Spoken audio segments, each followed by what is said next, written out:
Welcome back. आप देख रहे हैं बनो अपना फाइनेंस मिनिस्टर और शो का वो पड़ाव जहां पर दर्शकों को इंतजार होता है उनके सवालों के जवाब का। Shweta Rajani, head mutual fund Anand Rathi wealth, मेरे साथ जुड़ गई है। श्वेता, गुड इवनिंग, स्वागत है आपका बनो अपना फाइनेंस मिनिस्टर में। और चलिए फटाफट सवालों को लेना शुरू करते हैं। संदीप सिंह हमारे पहले दर्शक हैं जो जुड़ गए हैं फोन लाइन पर। संदीप नमस्कार, कहाँ से बोल रहे हैं आप? मैं दिल्ली से बोल रहा हूँ मैडम। ओके, 2017 से आपने शुरुआत की है अपने इन्वेस्टमेंट की। 2030 तक आप निवेश करना चाहते हैं। 1 करोड़ मेरे ख्याल से आपका लक्ष्य है जो आपने रखा है अपने रिटायरमेंट के लिए। एक्सिस का ग्रोथ अपॉर्चुनिटी फंड है, बंधन का एलएसएस है आपके पास, एचएसबीसी का स्मॉल कैप है, Mirae asset LSS tax saver है, Mirae asset large and mid cap है, और Nippon India large cap fund है, निपॉन इंडिया स्मॉल है, सुंदरम मिड कैप है आपके पास, रेबेको का मिड कैप फंड है, डीएसपी स्मॉल कैप है, आईसीआईसीआई प्रू का लार्ज एंड मिड कैप है, कोटक इमर्जिंग इक्विटी है, सुंदरम का कंजम्पशन फंड है। ओह, आपने बहुत सारे फंड ले लिए संदीप जी। क्यों भर भर के मिड कैप स्मॉल कैप्स? आपको परफॉर्मेंस अच्छी लगी इसीलिए क्या?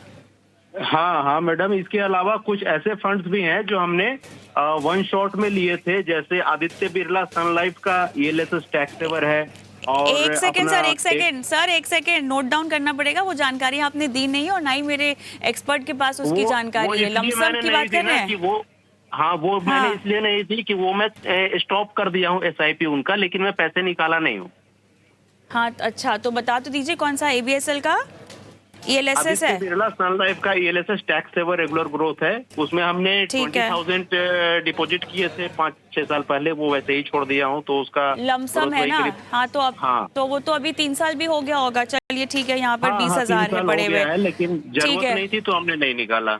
समझ गए सर। आगे अलावा मैम ये है Axis ELSS tax saver fund, उसमें भी हमने 27,000 इन्वेस्ट किए थे जो छोड़ दिया है। उसमें 3 साल पूरे हो गए? हाँ, ये सब 5 साल से ऊपर हो गए मैम। बंधन का तो एलएसएस चल रहा है, एसआईपी लमसम भी किया है? और एक बंधन का लमसम भी हमने इन्वेस्ट किया था 5 साल पहले, वो भी छोड़ दिया हुआ है। ईएलएसएस है ना सर? हाँ, ईएलएसएस है। कितना है? उसमें भी 20,000 किया था, उसका भी वैल्यू अराउंड 50 प्लस हो गया है। चलिए तो मैं श्वेता के पास आके पोटेंशियल वैल्यू डिस्कवरी का हमने इन्वेस्ट करके छोड़ दिया। एसआईपी 1,10,000 किया था, 3.25 लाख के आसपास उसकी वैल्यू है अभी, लेकिन हमने वो भी नहीं निकाले हैं। चलिए ठीक है, 5 साल हो गया ना इसको भी। चलिए ठीक है, इसका तो खैर कोई लॉक इन नहीं है। चलिए समझ गए आपका सवाल से। श्वेता के पास जाती हूँ मैं। श्वेता, एक तो मुझे बताइए कि लमसम निवेश को लेके क्या करना है, बिकॉज इसमें तो 3 तो इनकी एलएसएस ही है और इतने एलएसएस की ज़रूरत होती नहीं है। अच्छा इन्होंने बंद कर दिया है, 3 साल भी पूरा हो गया है तो अब तो निकला भी जा सकता है। ठीक है, एलएसएस इनके पास बंधन का अभी चल ही रहा है एक। अच्छा, उसके अलावा इन्होंने भर भर के लार्ज और मिड कैप और स्मॉल कैप भी डाल रखा है पोर्टफोलियो में। इतनी की तो ज़रूरत होती नहीं है, अब इसको थोड़ा सा कंसोलिडेट करें। कविता जी, संदीप जी, आपके पोर्टफोलियो में ना पहले तो जो आपका लक्ष्य है 1.5 करोड़ का, अगर मैं वो लमसम इन्वेस्टमेंट्स भी जोड़ दूं तो आप अपने लक्ष्य तक पहुंच जाएंगे, जो आप 2030 तक 1.5 करोड़ चाहते हैं। लेकिन एक बात अच्छी रहेगी, अगर आप स्टेप अप कर सकते हैं आपकी एसआईपी 5% से, तो हर साल आप जरूर कीजिए उसको। ईएलएसएस जैसे आप बता रहे थे, आपके पास 3 से 4 ईएलएसएस स्कीम्स है, इनकी आपको इतनी जरूरत नहीं होती है। तो आपका बंधन में जो ईएलएसएस चल रहा है उसको आप जारी रखें। बाकी जितने भी आपकी ईएलएसएस स्कीम्स हैं जहां 5 साल के आसपास हो गया है, वहां से आप निकल सकते हैं। और बाकी स्कीम्स जो आपके पोर्टफोलियो में है अच्छी हैं, वहां आप वो पैसा इन्वेस्ट कर लें। दूसरा मैं आती हूँ, आपकी जो अभी की पोर्टफोलियो है उसमें जैसे कविता जी भी बोल रही थी, मिड एंड स्मॉल कैप की एलोकेशन बहुत ज्यादा है। मेरे हिसाब से आपके पोर्टफोलियो में 40% से ऊपर का मिड और स्मॉल कैप नहीं होना चाहिए। तो कुछ स्कीम्स जहां आप एसआईपी रोक दें और जो 1 साल के ऊपर के निवेश हैं उसको आप रिडीम भी कर सकते हैं। वो स्कीम्स मैं आपको बता रही हूँ। एक्सिस ग्रोथ अपॉर्चुनिटीज, एचएसबीसी का आपका स्मॉल कैप फंड, सुंदरम का मिड कैप फंड और मेरा का जो large and mid cap fund है, ये 4 स्कीम है। और आईसीआईसीआई की जो वैल्यू डिस्कवरी आपने 5 साल से होल्ड कर रखी है, ये 5 स्कीम्स आप अपने पोर्टफोलियो से निकाल दें।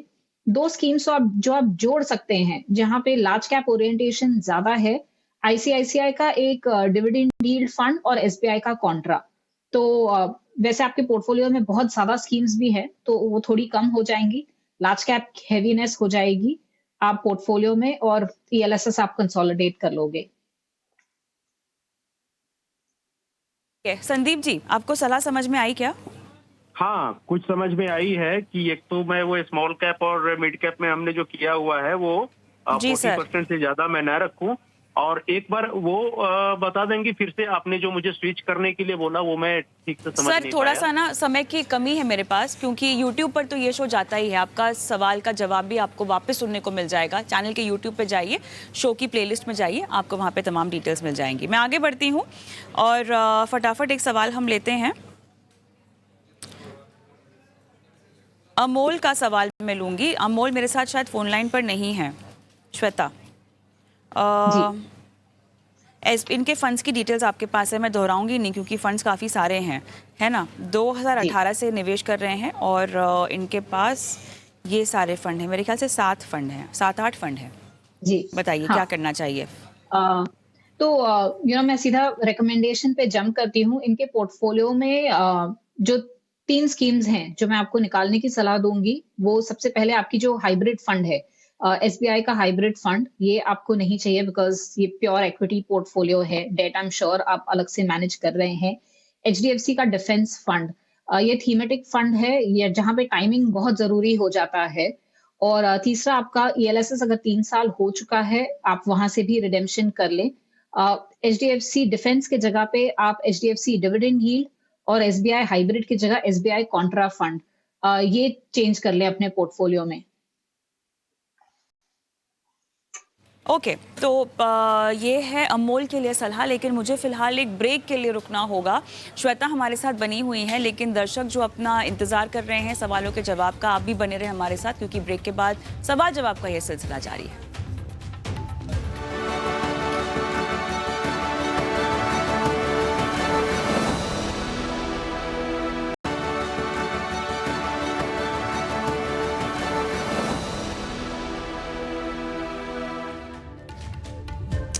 Welcome back. और दर्शकों के सवालों के जवाब हम दे रहे हैं। श्वेता रजानी मेरे साथ बनी हुई हैं, वीरेंद्र सिंह मेरे साथ फोन लाइन पर हैं। सर नमस्कार। नमस्कार मैम। वीरेंद्र जी, आपका सवाल मेरे पास है और दरअसल समय की भी थोड़ी कमी है। अगर आप इस भेजे गए सवाल में कुछ और ऐड नहीं करना चाहते तो मैं श्वेता के पास जाना चाहती हूँ, क्या मैं ऐसा कर सकती हूँ? जी मैम, मुझे कुछ ऐड नहीं करना, जो मेरा सवाल था वही है जो मैंने व्हाट्सएप पे भेजा था। बढ़िया। जी जी जी, ओके। श्वेता बताइए, इन्होंने अपने बच्चों के लिए और खुद के लिए प्लानिंग करवानी है आपसे। जी, वीरेंद्र जी, आपका जो लक्ष्य है कि आपको करीबन 2 ढाई करोड़ के आसपास के एक अमाउंट पर पहुंचना है 25 साल में। तो ये अगर आप 10,000 की एसआईपी हर महीने करते हैं, तो आप ये लक्ष्य तक पहुंच जाएंगे। अब जो पोर्टफोलियो आप कंस्ट्रक्ट कर सकते हैं, मैं आपको 4-5 फंड से शुरुआत करते हैं सो दैट एक डाइवर्सिफाइड पोर्टफोलियो मिल जाए आपको। एक निपॉन का large cap fund, Canara Robeco का फ्लेक्सी कैप फंड, कॉन्ट का active fund, ICICI pru dividend yield और एक इन्वेस्को का स्मॉल कैप। आपको थोड़ा स्मॉल कैप का एक्सपोजर भी मिल जाएगा और हर एक स्टाइल की एक एडवांटेज मिल जाएगी इस पोर्टफोलियो से। जोशी कोहली का मैं सवाल लेने वाली हूँ श्वेता, और बेटी के बेहतर भविष्य के लिए इनको जो है एसआईपी शुरू करनी है। 5,000 रुपये, 10% तक कह रहे हैं कि इसको स्टेप अप भी करेंगे और 15 से 20 साल तक के लिए इनको निवेश करना है। बताइए। जी, तो आई थिंक मैं बहुत जल्द इनको भी फंड्स बता सकती हूँ। ये एक्चुअली बहुत अच्छी शुरुआत कर रहे हैं कि 3 महीने से ही शुरू कर रहे हैं अपनी एसआईपी चालू करना।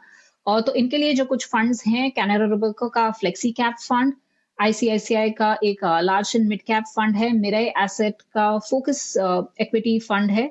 यहाँ पे मैं इनको कहूंगी कॉन्ट का एक्टिव फंड और डीएसपी का स्मॉल कैप फंड, क्योंकि 15 साल का समय है, थोड़ा सा स्मॉल कैप एक्सपोजर लेना अच्छा होगा पोर्टफोलियो के लिए।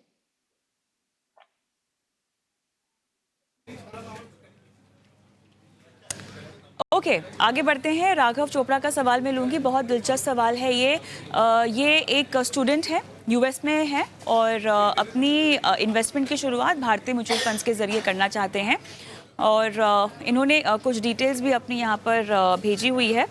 1,000 रुपए तक की SIP 10,000 माफ़ कीजिएगा ये शुरू करना चाहते हैं और लमसम और लमसम के वे में जाना चाहिए या SIP के ज़रिए करना चाहिए, ये इनको जानना है। घर बनाना है इनको और 5 साल में, और साथ ही 20 से 30 साल बच्चों की पढ़ाई लिखाई रिटायरमेंट के लिए, उसके बाद उनके लक्ष्य हैं अहम जिंदगी के। श्वेता जी राघव, 3 बातें आपके लिए। सबसे पहली बात तो जो आप इंडियन मार्केट में निवेश करना चाहते हैं ये बहुत अच्छा होगा, बिकॉज आज के दिन में इंडियन एक्विटीज ग्लोबल एक्विटीज के कंपैरिजन में बेटर प्लेस्ड है, तो आपका ये चुनाव सही है। और दूसरा, अगर आपके पास पैसा है लमसम इन्वेस्ट करने के लिए तो आप उसे लमसम ही निवेश करें आज के दिन पे, बिकॉज जितने लंबे समय तक वो पैसा रहेगा, जो कंपाउंडिंग का बेनिफिट है वो आपको बेहतरीन मिलेगा।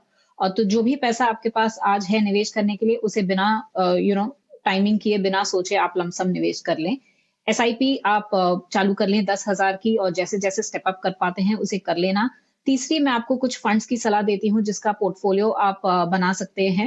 यहाँ पे मैं आपको सलाह दूंगी ICICI pru large and mid cap fund, इसके अलावा Kotak multi cap fund, DSP equity opportunities fund, HDFC का स्मॉल कैप फंड और ICICI प्रू का फोकस इक्विटी। 5 फंड है, यहाँ से आप शुरुआत कर लें। लमसम SIP दोनों ही इन 5 फंड्स में आप निवेश करें।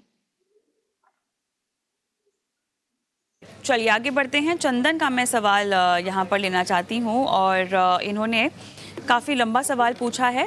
SBI blue chip, Mirae asset emerging blue chip, Quant का मिड कैप, क्वांट का flexi cap, ICICI equity and debt fund, Nippon small cap, lump sum भी इन्वेस्टमेंट है नवीन के इंडेक्स फंड में, और 20 साल में 1 करोड़ जो है इनका लक्ष्य है इस पोर्टफोलियो के ज़रिए। इन्होंने एक LIC की जीवन उमंग भी खरीद रखी है। बताइए श्वेता। जी मैं सबसे पहले जो LIC का आपने फंड कहा है उसकी एक बस आपको कमेंट करना चाहूंगी कि कई बारी हम इंश्योरेंस और इन्वेस्टमेंट को एक साथ जोड़ लेते हैं और इंश्योरेंस पॉलिसी ले लेते हैं, लेकिन आपके लिए बेहतरीन ये होगा अगर आप एक अच्छा सा टर्म प्लान भी ले लें अपने पोर्टफोलियो में, जो प्योर इंश्योरेंस है।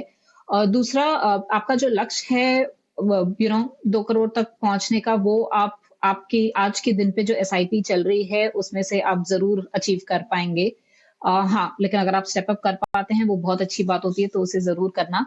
स्कीम्स पे मैं आती हूँ आपके लिए। 3 फंड्स की जो मैं आपको सलाह दूंगी, आप SIP रोक दें। सबसे पहले जो नावी का इंडेक्स फंड है, क्योंकि वो एक पैसिव फंड है, इंडेक्स को ही रेप्लिकेट कर रहा है, लेकिन अगर आप एक एक्टिव फंड में जाते हो तो वहां पे आपको 2-3% की ज्यादा रिटर्न बन सकती है। तो आप इंडेक्स फंड को बंद कर लें। इसके अलावा जो ICICI का इक्विटी एंड डेट है वो भी एक हाइब्रिड स्कीम है। मैं गेस कर रही हूँ कि आपके पास डेट दूसरा होगा, तो प्योर इक्विटी फंड के साथ आप जाएं। और तीसरा, मिराई का लार्ज कैप फंड, यहाँ आप SIP रोक लें। इसके जगह पे आप मिराई का फोकस इक्विटी फंड ले सकते हैं। ICICI का अगर आप चाहें तो large and mid cap fund और कोटक का मल्टी कैप फंड पोर्टफोलियो में जोड़ दें। तो ये मेरी कुछ सलाह रहेगी आपके लिए। चलिए आगे बढ़ते हैं और अनिल सिंह का मैं सवाल लूंगी। श्वेता, इनके भी फंड्स के नाम मैं नहीं पढ़ूंगी क्योंकि 10 फंड्स हैं इनके पोर्टफोलियो में, और इनकी उम्र 32 साल की है और SIP भी लगभग अच्छी खासी कर रहे हैं, 1,30,000 के आसपास की, और बाकी डिटेल्स आपके पास हैं। रिटायरमेंट के काफ़ी नज़दीक, 5 करोड़ 10 साल में। बताइए। जी जी हाँ, मैं इनके फंड्स एक्चुअली देख रही हूँ। तो जो लक्ष्य है उस पे तो ये आसानी से पहुंच जाएंगे, बिकॉज इनके पास करीबन 50 लाख की एक लमसम इन्वेस्टमेंट भी है और ये 1,30,000 की SIP हर महीने कर रहे हैं। तो करीबन मेरे गणित के हिसाब से ये 5.5 करोड़ तक पहुंच जाएंगे। फंड्स भी इनके काफी हद तक अच्छे हैं। बस कुछ फंड्स क्योंकि मैं देख रही थी एक AMC कॉन्सेंट्रेशन हो रही है, जैसे निपॉन के इनके पास 3 फंड हैं, क्वांट के इनके पास 2 फंड है, तो वो एक चीज ध्यान में रखते हुए एक निपॉन का मल्टी कैप फंड आप वहां SIP रोक दें। ICICI का ब्लू चिप फंड, HDFC का मिड कैप अपॉर्चुनिटीज फंड, ये 3 फंड है जहां आप SIP और जो भी आपका अमाउंट आज तक जमा हुआ है इसको आप रिडीम कर लें। इसके अलावा आप एक DSP का इक्विटी अपॉर्चुनिटीज और कैनरा का फ्लेक्सी कैप फंड, ये अपने पोर्टफोलियो में जोड़ सकते हैं। तो ये है वो तमाम सलाह दर्शकों को जिन्होंने अपने सवाल हम तक पहुंचाए हैं। और इसी के साथ समय भी हमारा समाप्त हो गया है। श्वेता, बहुत बहुत धन्यवाद आपका दर्शकों के सवालों के जवाब दिए। और आप सभी को बताना चाहेंगे कि हमारा व्हाट्सएप नंबर है और अपने सवाल सोशल मीडिया प्लेटफॉर्म्स पर भी आप भेज सकते हैं, ताकि हम आपके सवालों को आगे बढ़ाएं हमारे एक्सपर्ट्स को, और आपके सवालों के जवाब को लाइव दे सकें हमारे शो पर। बहुत बहुत धन्यवाद शो देखने के लिए। व्हाट्सएप नंबर और तमाम जानकारी आप नोट डाउन कर लें। नमस्कार।